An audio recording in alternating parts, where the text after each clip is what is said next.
Today's the day, y'all. My channel is 11 months old. How have we not done this yet?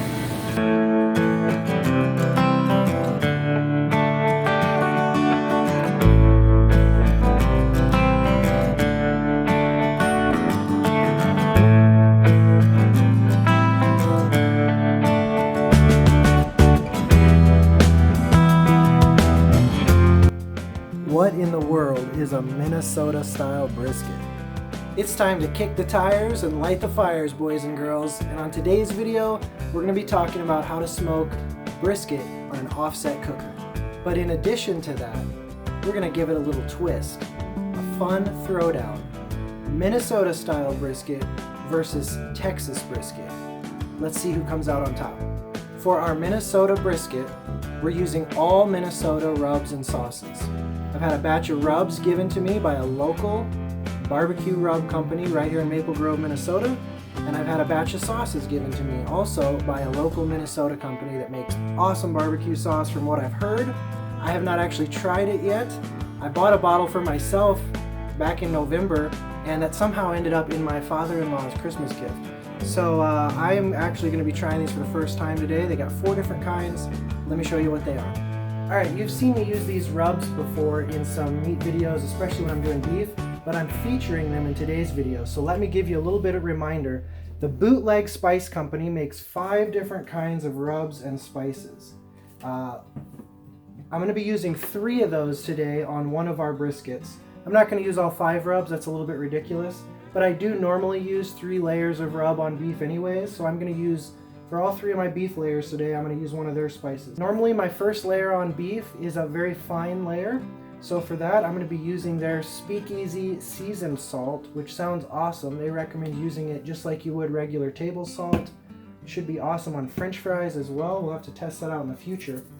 For my middle color layer and more traditional rub, I'm going to use their Prohibition pig rub. Even though this is beef, this doesn't have tons and tons of sugar in it. Sugar's not the first ingredient, and so I'm not too worried about using it on the beef. Also, this will add good color. It has a nice traditional oranges and reds in it. And then finally, as I always do for my high quality beef layers, I'm going to go with a coarse grind rub, sort of a Montreal style finishing for a little bit of extra texture. For that, I'm going with their Outlaw Surf and Turf seasoning, which is my personal favorite of all their 5 rubs. That's going to be our all Minnesota brisket, all Minnesota rubs. Now, for our sauces, we're using a company called Paws Barbecue Sauce. He's got an awesome story of how he started up. An older gentleman with a couple of adult sons helping him out in the business. He's getting started up now. Go check him out as well. Paws Barbecue Sauce. He's got a sweet heat, a Midwest heat, a tangy heat, which is looking more like the vinegary, maybe some Carolina influence there, and then a smooth heat mustard sauce, which I'm excited about trying because I love mustard sauces. Go ahead and look him up online. He's out of White Bear Lake, Minnesota. I don't see a website name on the bottle. Get in touch with him on Facebook. I know for sure he has a Facebook page. Bootleg Spice Company does have a website as well, bootlegmeats.com. So that's going to be our all Minnesota brisket.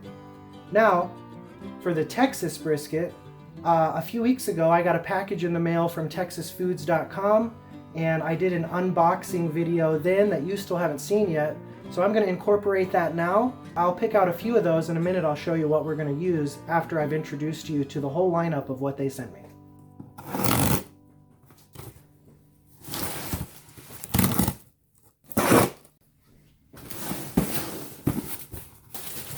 Worcestershire steak seasoning. Sucklebuster's Best in Texas Hogwaller. Texas pecan barbecue rub, also from Sucklebuster's. Hot jalapeno seasoning called Texas Gunpowder. Pure ground jalapenos. This one's called Cookenbach, Texas Original Seasoning. Bravado Spice Company Crimson Seasoning. And I got it primarily because the color looked so awesome, and that's what it's named. Award-winning Grub Rub. Seasoning with tenderizer. An old family recipe from Grub Rub. This one is called Sizzlin' Oak Steak, which sounds awesome. Mikey V's Sweet Ghost Pepper. Best in Texas, Suckle Busters Honey Barbecue. Mikey V's Hot I Love Taco Sauce. This is by Terra Verde, and it is a pineapple balsamic vinegar. Texana brand mesquite olive oil. All right, now that you've seen everything that TexasFood.com sent me out, and by the way, huge thank you to TexasFood.com. This is the second time they've sent me out a batch of rubs and sauces. This time they threw in some surprises for me. Really cool of them. Huge thank you to Bootleg Meats. This is the second time they've delivered rubs to my front door. I really appreciate it. I love their stuff. And then again, a huge thanks to Pa's Barbecue Sauce. He brought me out 2 of his 4 packs of sauce, one for me to try out in this video and one for me to give away. So a huge thank you to Pa. All 3 of my, I guess, quote unquote, video sponsors today. Huge thank you to them. I can't wait to see how this taste test comes out. Texas brisket versus Minnesota brisket. Let's get it on. So here's our 3 competitors that are going to be going for the state of Texas. For my base layer rub, I am really excited to try this. Suckle Busters Texas Pecan Barbecue Rub. Yes, I said pecan. That's the right way to say it before people down south got all embarrassed about saying pecan, and now everybody has to be politically correct and say pecan or pecan. But it's pecan. That's the way it used to be. And I'm a traditionalist, folks, so we're calling it pecan. Texas Pecan Barbecue Rub, that's going to be my base layer. For my color and my more traditional barbecue rub, I'm going with the Cookin' Bach original seasoning, the independent taste. They recommend using it for beef, pork, whatever. And then for our finishing layer, again, I always like to go coarse grind on the finishing layer. This is Sizzlin' Oak Steak by Van Rolling. So those are going to be our 3 for the great state of Texas. And let me show you what sauces we're going to use for those burn ends. All right, for the Texas brisket, I'm going to actually, instead of using 2 barbecue sauces at the end, I'm actually going to use a binder. I hardly ever use a binder on my barbecue meats, but I am really curious to try this from Texana brand Smoky Infused Mesquite Olive Oil. Now, I never heard of mesquite olive oil before, but I have got to give this a try. I'm not sure how much difference it'll make on flavor. You know, binders usually don't, but we'll see what happens. I'm going to put this on our Texas brisket before our rubs. And then for our finishing, for our burnt ends, I'm going to use this Suckle Busters Best in Texas Honey Barbecue Sauce. One other thing to note, there's a lot of videos out there about how to trim a brisket. I'm not going to show you that because this video is going to be plenty long enough without me showing you how I trim a brisket. I do it the same way the other guys do it. Jeremy Yoder from Mad Scientist Barbecue has good videos on that. T-Roy Cooks has good videos on that. I will tell you the way I do it. I'm going to trim the fat. I'm going to get rid of all the blocks of the big hunks of fat that won't render. And I'm also going to shave the top fat down pretty close to the meat. A lot of guys leave a 1/4 inch on. I'm not going to do that today. I'm going to shave it a little bit closer because there's enough intramuscular fat to keep a brisket moist as long as you're keeping it, you know, down in the 300 range. And if you're going hot and fast, like if you're doing a 400-degree cook, like some guys have been doing lately, yeah, leave a 1/4 inch on there to protect that meat. But I'm not doing that today. And again, there's enough fat inside the brisket to keep it moist all throughout the day today. All right, y'all, here we go. These are both Costco Prime briskets. The marbling was awesome. The Texas brisket has been on for a little while longer because I put him on while I went inside to rub down the Minnesota brisket. The Texas brisket, even in just 25 minutes, has already taken on some awesome mahogany compared to the raw meat. You can compare. I do have a chunk of wood under here because I was getting some puddling already right here and a little bit over there.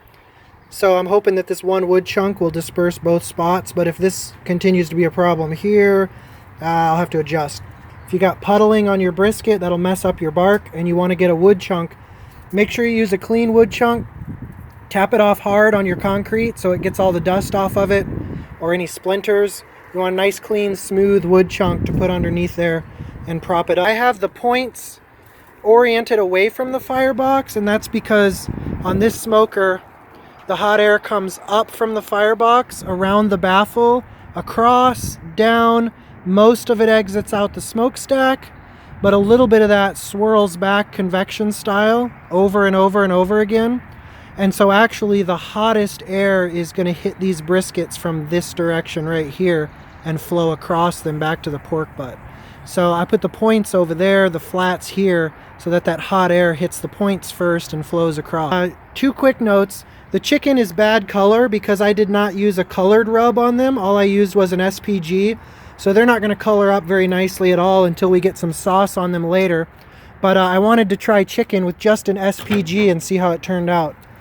And here's what my firebox is looking like. That's a great coal bed. Don't need to add anything probably for another 20 minutes. I wish I would have looked at my thermometer when I first came out, but I didn't think of it. Last time I brought a brisket out, we were rolling about 300, which is about where I want to be today. The brisket's been on for about 45 minutes. We were cruising along at 250, but my fire was dying, so I just added some more wood. We're back to 275, or we're climbing to 275. We'll surpass that and we'll get back up around 300. You can see I just threw a fresh half split of cherry in there, and I have a full length split behind it that's about a quarter burned up, and some little pieces here and there. That's a little bigger fire or hotter fire than most guys are doing for low and slow. I am typically a hot and fast cooker. I'm not doing truly hot and fast today, but probably somewhere between low and slow and hot and fast. I'd like to keep it up in that 275 to 320 wouldn't kill me. You know, guys these days are doing hot and fast briskets at 400 degrees, and I bet you could even do them a little bit higher than that and get away with it. But today we want to stay in the low 3s or the very high 2s, so we're not out here all night long. By the way, we got white smoke billowing out, and as you've heard me say before, don't worry about it. Not that big of a deal. We just put some new logs in. You don't always have to have clean, thin blue smoke. If it's not harsh, black, gross smelling smoke, don't worry about it. These big billowy white clouds, not a problem. They'll clear out in 15 minutes. And the other way that you can calm yourself down is by smelling the smoke. This smoke smells amazing. It smells like a barbecue shack. There's nothing rancid about it. There's nothing harsh or overbearing. So don't worry about white billowy smoke. If it smells right, and if you know you're in a cycle right now where it's going to clear out in a few minutes once that new log catches. All right? If you got a good hot coal bed, you shouldn't have hardly any smoke at all. I want some smoke because we're still in the early stages here, and I want to get good smoke flavor on this meat. If you got a coal bed, if you haven't thrown a log in recently and you're getting lots of billowy white smoke, it probably means you need to open up your intake damper and let more air through. But again, puffs of white don't bother me at all. Beautiful smelling smoke, and everything in here is looking beautiful. I guess I'll go ahead and give you a peek since we're here. That back brisket has been on again about 20 or 30 minutes longer, and it's forming up some awesome color. Man, I'd love to know if that's all as a result of the smoke, or if maybe some of that Texas pecan rub or one of those others is helping us out there with a little bit of color. I got a little bit of puddling going on in the front. I'm not going to mess with this brisket anymore. I took care of the main puddling that was happening on the back. I'm just going to let that little spot go and not worry about it. I'm relaxed. All right, everybody, we are about 3.5 hours into that first brisket. Brisket number 1, the Texas brisket, that big 17-pounder, is at 135 internal. My lower grate temp is at 238 and climbing because I just stoked my fire after a quick grocery store trip.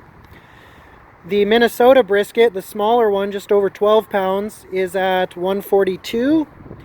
And that bottom right number, 149, which you can't really see, but it doesn't matter because that's my pork. That's not for this video. Let's take a look. There's the Texas brisket, awesome cherry color. There's the old Minnesota brisket. The color is catching up to the Texas brisket. This one won't ever have as deep of a red though. Remember, the rubs that we're using from Bootleg Spice Company, for the most part, are not intended to be traditional barbecue rubs. Remember, we're using a seasoned salt for one of our layers and a steak rub for our third layer.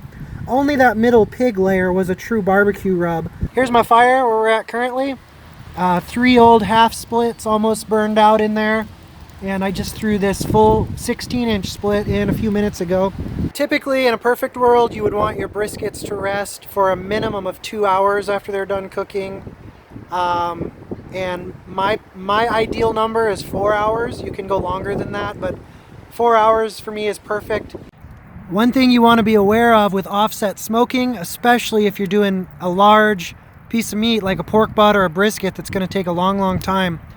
Every once in a while you get a nasty little log like this. It seems like just no matter what you do, for the last 5 minutes or so, he's just been emitting a nasty white harsh smoke. You can sort of see it every once in a while. Yeah, right there. That's the sort of smoke he's been emitting no matter how charred he gets. And what I may have to do is just pull him out with my heat glove and throw him in my Weber kettle with all the vents closed to kill him off. Something in that wood is putting off a nasty smoke and I need to get rid of him. So just be aware of that on an offset smoker. Sometimes it's not your fault. Sometimes it doesn't matter how good your fire is. If you get a nasty piece of wood, you need to be aware of it and take care of it. All right, we are 5.5 hours into that first brisket and it is time to wrap. Let me give you one tip. Don't stoke your fire before you open this and wrap them. If you can help it, always do your fire stoking when you're done looking at the meat, when you're done wrapping, when you're done doing whatever. I guess it's not as important at the wrapping stage since the meat's going to be covered anyways, but throughout the cook, you want to mess with the meat before you do the stoking, because when you stoke the fire, a lot of offset smokers, you're going to create a lot of ash. And if you have an offset smoker that's good quality and has good fast airflow moving through there, it's going to suck a lot of that ash into your cook chamber. So try to stoke your fire when you have the big door shut and you're not going to be opening it again for a while, because when you open that, it just dramatically increases the air moving through there and sucks a lot more ash in.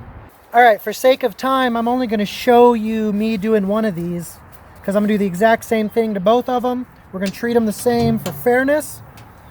All I'm doing is getting myself out 2 long sheets of heavy-duty foil.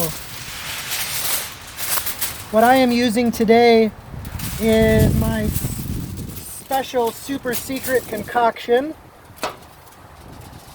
This here, boys and girls, is sweet tea with about 2 tablespoons of beef bouillon powder, not the cubes.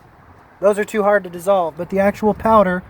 And I heated this up in the microwave to lose as little as possible, because if you put a lot of cold liquid in, you can add an extra hour to your cook. I did that last year with some pork butts. I added cold liquid to the pans and my temperature stalled for a solid hour waiting on that to heat back up. I'm not going to pour my juice over the top of my brisket because I don't want to compromise any of the bark. I'm just going to pour it right down in the side and try to use about half of this liquid. That looks about right. All right, there's our Minnesota brisket. That is looking awesome. Pour our liquid in. All right, here we go. It doesn't have to be perfectly airtight. Obviously, the more air you get out, the better. But you're really, you don't even have to put liquid in there. The main thing you're trying to do now is just to keep the brisket from losing any more moisture. And you're now just trying to protect it from taking on any more smoke or getting licked by any more flames that might be coming up from your firebox there. Top left, our Texas brisket is at 173. Top right, our Minnesota brisket's at 176. Let's check a fire. All right, so that's about as small as I ever want to see my coal bed get. I'm gonna stoke these together and immediately get some wood on there, get going. All right, so I didn't even need a fire poker. Here's a tip for you for fire management. Get yourself some of these awesome leather fireplace gloves. I don't know if these are welder's gloves or what, but these heavy orange leather gloves, they're not that thick, but the leather itself is really good stuff. And I don't know what I would do without those. I use those suckers at least a dozen times when I'm doing a long cook like this. I took 2 8-inch length splits. These are ones I've chopped in half with my chop saw. I put a big chunky one slightly off the fire, just a little bit on it, because I don't want to smother those coals with a big thick cold piece of wood. If I put that right on top, it would be more likely to kill my fire, and even if it doesn't kill my fire, it would immediately lower the temperature of that fire dramatically and start to smother it. Even if the fire eventually overtakes it, I would lose a lot of energy and a lot of time. So I don't put a big flat piece like that directly on the coal bed. I put it just to the side, and then I take another one and run it across, and that one is barely touching the coals. It's only touching over right here. All that space in the middle is wide open with hot coals. And you can see how quickly, even though both of those chunks of wood were cold when I put them in, they were not preheated, that fire has started up immediately. You can see what an awesome coal bed I have down underneath, and that's what you want to do. If you can simply maintain your coal bed all day long, even if your fire gets low and your temps drop, you're off doing something else and you forget about it for 20 extra minutes. If you have a good hot coal bed like that and you know how to position your wood, you can immediately get it going back like this again. Now, I'm not going to shut this door right away. Even though it's going this good, I know on my LSG, if I shut that door right now, I'm going to risk snuffing that a little bit, because the intake door, that's one thing I wish was a little bit different. I wish that this door right here was twice as big as it is. I wish I had more airflow possibilities. Maybe an old Pro offset cooker wouldn't feel the same way. For me, I could always use more airflow. And so I wish that door was bigger, because I don't like to have to crack my door. I know I can crack my door, but I don't like to leave this door cracked out here in my neighborhood, living in an association like this. I just for the liability, people walking around, if there are kids out here, I want to have my firebox door shut when I'm not around. And I also don't like having flames coming up here when I get my hot and fast fire going, and licking the paint up here. So I do wish that door was a little bit bigger, but you learn to live with it, and it's not that big of a deal once you learn how to manage it. Just a reminder, again, on your more traditional offsets, the heat comes right in the bottom and then goes up. And if it's a poorly built offset, the smokestack is right up there at the top, and it lets all that air that just came in from the bottom go straight up and escape in that diagonal line. So your bottom right and your top left have good hot air and good airflow, but your bottom left and your top right are not included in that equation. On the Lone Star, you've got, instead of, on a cheaper offset, they might give you a horizontal plate with all these holes drilled in it to try and mitigate some of that, but that's still a very imperfect system. The best way is to have tuning plates across the bottom, like on the larger LSG models, or on this 20-inch series. I love it because it has this steel baffle plate welded in here, and there's only about a 1-inch gap back there where hot air can come in. There's a little bit of a gap there where you can see the fire, but this is all baffled off very nicely so that hot air comes across, the smokestack is welded on lower, all the way down near the bottom is where the air comes out. So you can see the top of the smoker right here. That air has to go all the way down there to exit the chimney, which forces that hot air to go in more places in this smoker. So it comes across, 100% of it is whipping through here like this. Bam, it hits the bulkhead wall, it's forced down. Because of the nice 4-inch pipe, a lot of that hot air and smoke gets sucked right out. A small percentage of it, because it's moving so fast, it can't all get out. Small percentage of it gets whipped back across, and you have a convection effect, a circular movement of air and heat all day long on your smoker. So right now, this brisket, the Texas brisket, is the furthest behind, or the coolest. It's about 167, so it's actually dropped a little bit, probably because I've had my door open so much. The Minnesota brisket is at 175, so I have that a little bit further. But you see, I have both of these in the hot zone because I want to finish these hot and fast now that I've wrapped them. I don't want to waste any time. I want to get these babies done, even though I'm doing a really long video with the door open. And my pork right now is down there in the coolest zone, which on a traditional offset, this is going to be the hottest zone because the hot air comes right there. However, in this model, for the hot air to get down to that pork, it had to go all the way around and come back, okay? And that baffle is protecting it from any of that direct heat from the firebox hitting it. So that explains my positioning. Hot zone, second hottest zone, third hottest zone, fourth hottest zone. So I put the thing that's furthest beside up there in that hot zone, the thing that's second in the second hottest zone, and the thing I don't care about how quickly it finishes, that pork butt, because it's already at 180. That can sit down there, and probably all three of these things will end up finishing about the same time. So that's how to smoke in this particular offset smoker. I've tried to explain the differences between a high quality offset like Lone Star and maybe some of the less well designed. Notice I didn't say cheaper. It boggles my mind. Some of the less well designed pits cost as much or more than I paid for this Lone Star Grillz. All right, our smoke is looking pretty good right now. Remember earlier we were having some trouble with some bad wood. The nice thing is, one more tip here about offset smoking, especially a long cut of meat like brisket or pork. Once you wrap it, it doesn't matter now what kind of quality of smoke you're getting, okay? Your meat's wrapped.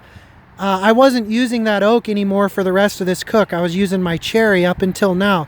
Now I can start throwing that oak in there again. It burns a little slower than the cherry. It'll give me a little more time between stokings, and I don't have to worry about it now because the meat's wrapped.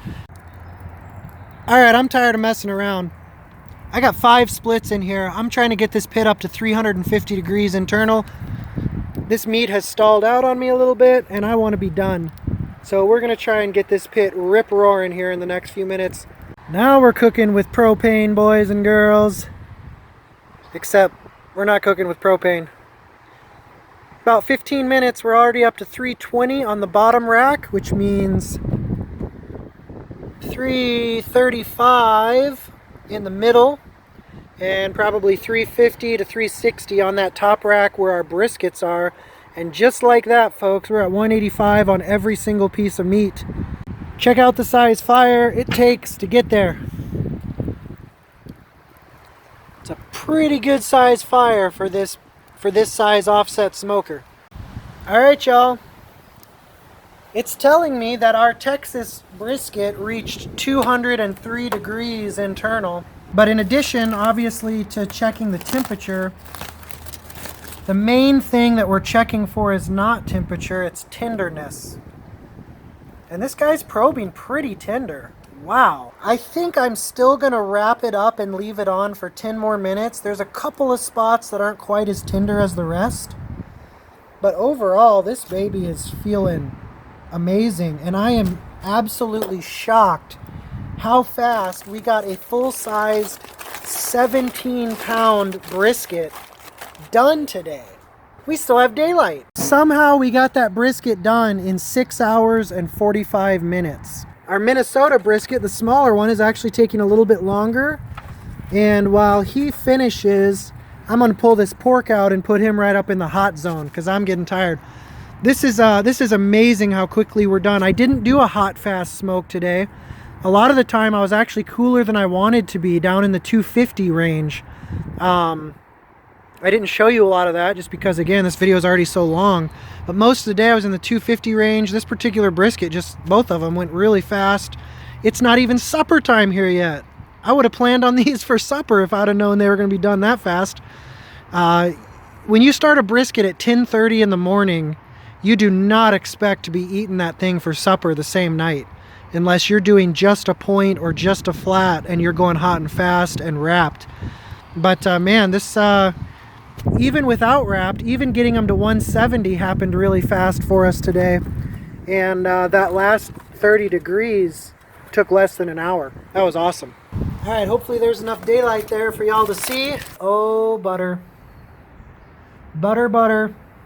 Apparently all the spots are over 200 except for the very first one that I probed. Everybody is saying 203 except for this spot right in here. However, it doesn't matter what it's saying. It's time to pull this baby.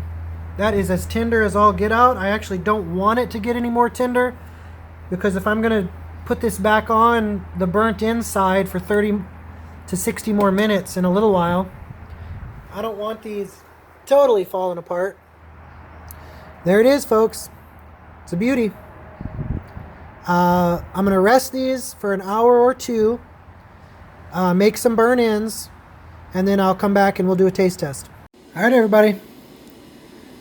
It's time to slice into some briskets, show you the money shots, make some burn ins, and taste the flats. Let's go. There's the awesome juice. And there's the awesome Texas brisket. Let's get into this baby.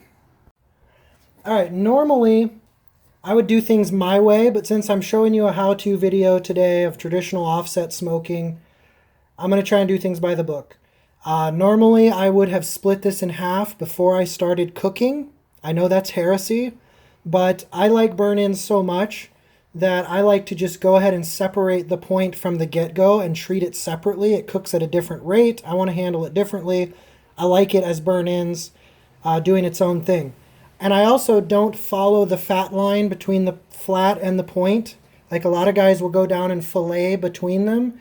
I just go straight hack. I don't care that I'm overlapping two different muscles.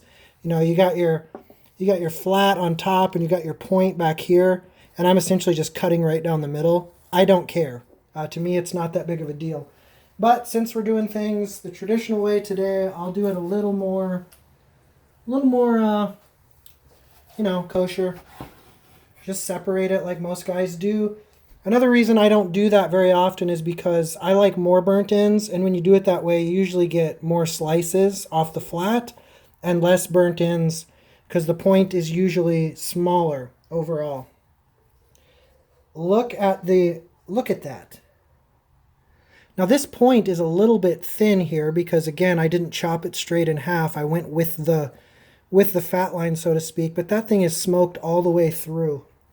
Let me get you a shot, a money shot,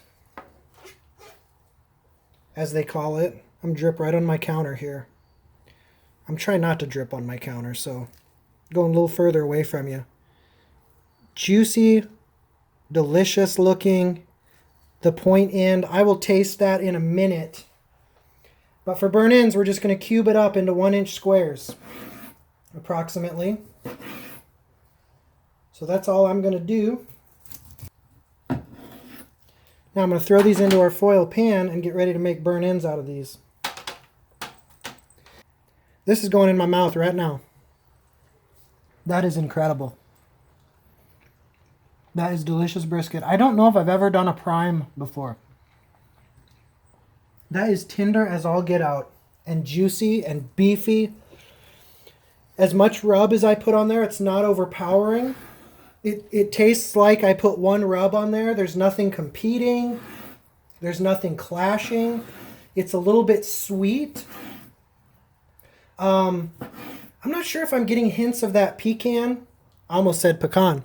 I'm not sure if I'm getting hints of that pecan, if that's what the sweet is. But it is delicious. That is really good. Those rubs, those 3 Texas rubs really, really complement one another. We're going to cube this the point in, cube it all up, put a little bit more sauce on it, toss it in that sauce, and throw it back on the smoker uncovered for 30 more minutes to let that sauce set.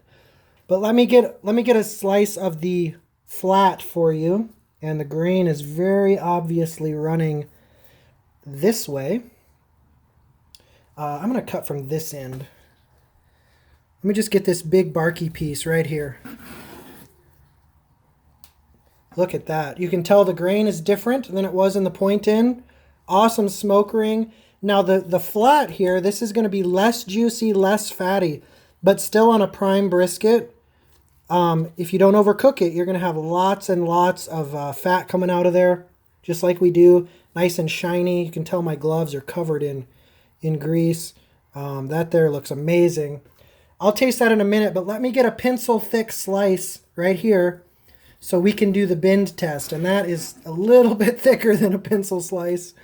Nonetheless, even with it being a little bit thicker, it's got nice... Oh yeah, nice bite to it. Did I just do that off camera? That was tasty. Let me try that again on camera. It's got a nice pull to it. Delicious. Now let me try this barky end. I'm going to pull this bark off right here. Oh, that pulls so nice. They're going to love this. These folks don't get a lot of barbecue that I'm taking this to tomorrow night. I love the mix of the different grains, the different fattiness, in pieces, middle pieces. I wouldn't want the whole thing as barky as that in piece was just now. But I love having the variety. It's so good. Okay, I just had another little piece of that Texas brisket. I think what I'm picking up, that Van Rollen Sizzlin' Oak Steak, which has a serious smoke flavor in it. I think that's what I'm picking up, along with a little bit of that pecan. It's very good stuff, y'all. You should try either one of those. All right, let's get into this Minnesota brisket. Just like that Texas brisket, I had a couple of spots on this one that puddled a little bit on me. And so the bark didn't develop quite as good down in this area as it did. Obviously, this is some awesome bark up here. This was a really strangely shaped brisket. Unfortunately, Costco had really odd sizes last night. It was either 12 pounds or 16 pounds. But again, I'm going to cut it fair's fair. I'm going to separate it just like I did that other one. I'm just going to taste this right now. That's not even a barky piece. That was just from right there in the middle, but great beefy flavor. Again, I really did a poor job of trimming these today because I made the mistake of getting myself in a hurry, getting myself behind. And that's something you never want to do whenever you're barbecuing. I broke a cardinal rule. Let's get us a barky piece from those burnt ends. And I need to remember not to mix these in with the Texas pan. Let's get that Texas pan out of here. Get us a Minnesota pan. And we're going to have to divide these into 2 different pans because I'm going to be using 2 of the Paws sauces. Let's taste this big old barky piece right here. Smoke all the way throughout. That was tasty. This one is a lot more peppery. That's ironic because this one tastes more like traditional Texas brisket with just salt and pepper on it. That's exactly what it tastes like when I first bite into it. It tastes like I did a salt and pepper brisket, which we might expect because remember, I hardly put any traditional barbecue rub on it. What's mostly on this is that heavy layer of seasoning salt at the beginning and that finishing layer of the Montreal steak style seasoning that Outlaw does, or I'm sorry, Bootleg. And that's real heavy on the pepper, the heavy grind pepper. So it's funny, we might actually come out with the Minnesota brisket resembling a traditional Texas-style brisket in flavors with just the salt and pepper. And what I'm calling the Texas brisket today, because it's all Texas company rubs, might end up tasting like a little bit more of a of a competition style brisket with a little more complex flavors than just salt and pepper. But that's my first feedback for you. Let me get the end piece like I did on the other one and try that. You know what? I forgot to give you the money shot on that burnt end, on that point before I cut it all up. I got too much going on in my life. This end is so thin. It's not even a fair money shot. I think you can tell by my gloves that that money shot on the point would have been good. Again, the flat, not as juicy as the point. It just has less fat in it. But still, when I'm squeezing it, if you look down where my gloves are, there's juice running right out of that smoke ring area, right down my finger. So this one is very juicy, very delicious as well. Let's take a slice for the bend test. This one feels slightly less tender, ironically. And I just cut that piece way too thick. Wow. That was way, way, way too thick for the bend test. Shave a little bit of that off of there. Now it's going to bend nicely. All right, that's more of a, still a little fat at this end. Man, I'm a bad slicer. But this is more like pencil thick. And if it'll stay on my finger, it wants to fall off because this end is so heavy. But you can see we got good bend there. I'm going to try this little thin piece. It is a tiny bit less tender, but it's not bad. I actually like having that little bit of bite to it, a little bit of snap. It gives it almost a steak kind of an essence. I'm going to split these Minnesota burn ends into 2 pans. I'm going to do one with the Midwest heat, which is a little bit milder, but still has some heat to it. I'm going to do the other one with their sweet heat, which has a little bit more spice to it.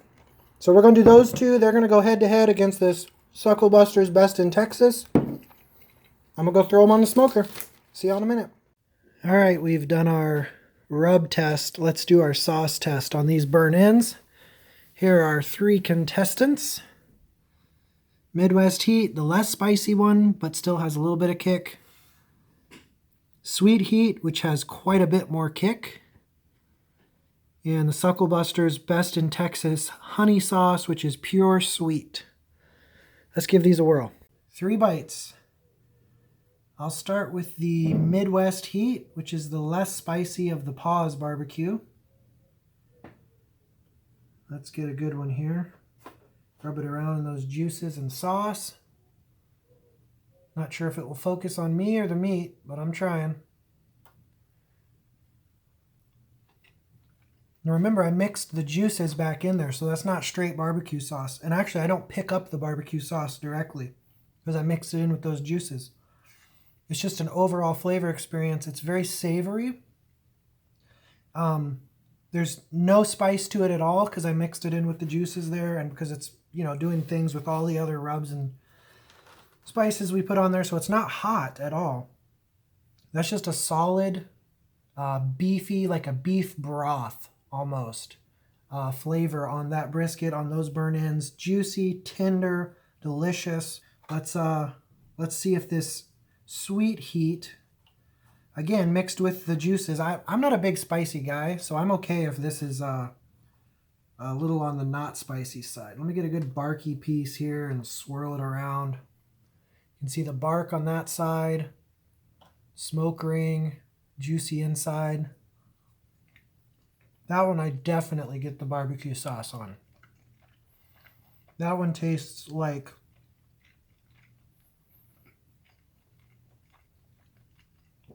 just a little bit of heat, a little bit of sweet from that barbecue sauce. So that one's doing a little bit more than the first one in my mouth. And maybe I just didn't put enough sauce on the first one. The first one was like brothy, beefy, savory. This one has the brothy, beefy thing going on, but it also has the sweet heat, which is probably why they call it that.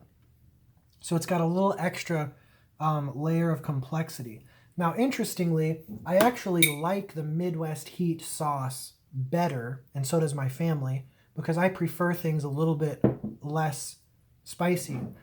But when you take this spicier one and mix it in with your burnt ends and with your juices, it takes enough of that heat off for me to where it's a delightful experience as well. And remember, the brisket itself wasn't doing a whole lot complexity-wise. It was very salt and peppery, ironically, like Texas-style brisket, even though this is our Minnesota brisket. Let's see how our actual Texas brisket that we did all Texas rubs on, how that responded to being sauced with that Sucklebuster's Best in Texas honey barbecue. Rub it around in there. Nice bite. Of course, I picked a piece that had a big chunk of sinew right in the middle of it. Sounds like I'm chewing on ice cubes. That's not pleasant at all. Let's edit that out. All right. Nice juicy piece, smoke ring, got some bark on it. Not a ton different than the first two. Although I feel like the sauce is doing less on that one and the rub is doing more. The rubs are doing the heavy lifting on my Texas brisket, and that honey sauce definitely stays in the background. It's a very mild sauce. It's a very thin barbecue sauce. It's got honey in it, it's got vinegar. It's tasty, but it definitely stays in the background. Yep. Didn't change my mind. It's good. I liked all of the brisket today. It was all very good. It was all well above a 90% in my book. I think if we're just judging based on the rubs alone, my preference has always been more than salt and pepper flavor, which is funny because I'm Texas 2.5 and Texas style brisket is salt and pepper. But I always like when there's more going on in rubs than just salt and pepper. So I liked the Texas brisket a little bit better on the rub front because we had that pecan thing going on, the Texas pecan rubs, and we had that smoky steak one on there. Now remember, to be fair, on the Minnesota brisket, I was using rubs that are not intended to be true traditional smoked brisket barbecue style rubs, okay? So it wasn't, I get it, it wasn't an apples to apples comparison, but it's what I had, and I wanted to do an all Minnesota rubs and sauces versus a bunch of rubs and sauces out of Texas. So that's why I did it this way. But when it comes to the sauces, I actually prefer the Paws barbecue sauces over the Sucklebuster's. Now, Sucklebuster's has a whole bunch of other sauces too. This just happens to be one of them, and I don't even think it's, as a matter of fact, I'm pretty sure it's not their flagship barbecue sauce. It's just a good sort of trendy one that they have. Like honey and pecan flavorings are sort of hot right now. It's good. Again, don't get me wrong. Everything I tasted today was above a 90. But I preferred the way that the Paws barbecue sauce interacted with the brisket. I encourage you to give it a try. Both briskets were excellent. The prime, again, I think it's my first time doing prime, and I think it did make a difference. It was very juicy and very tender. Both of them had great marbling. So give those a shot. Give Paws a shot.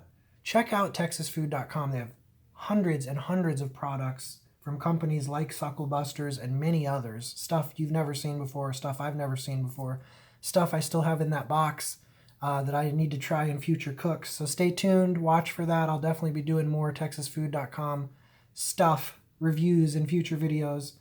And watch for me using these other Minnesota sauces and rubs in future videos as well. All of it was great. I appreciate Paws delivering these in a parking lot to me. 2 4-packs of his sauce, and also, of course, Bootleg Spice Company bringing them right to my door. I will continue to use their rubs and spices, especially that Outlaw Surf and Turf, which is absolutely awesome. If we were doing, let's say, a tomahawk ribeye comparison today, I definitely, I think the Bootleg spice company Outlaw Surf and Turf would have the upper hand in my book for the finishing rub on that. That's an amazing steak rub. But again, give their products a try. Try them on not barbecue stuff too. Remember, most of their spice combinations aren't necessarily geared just for barbecue. So check them out, give them a try, and tell them I sent you if you do. It always helps channels like mine when companies know that people are watching and people are listening to channels like mine. So thanks very much. Hope you enjoyed the brisket video. Hope you enjoyed the smoking, the offset smoker tips. And we'll see you next time on Texas 2.5.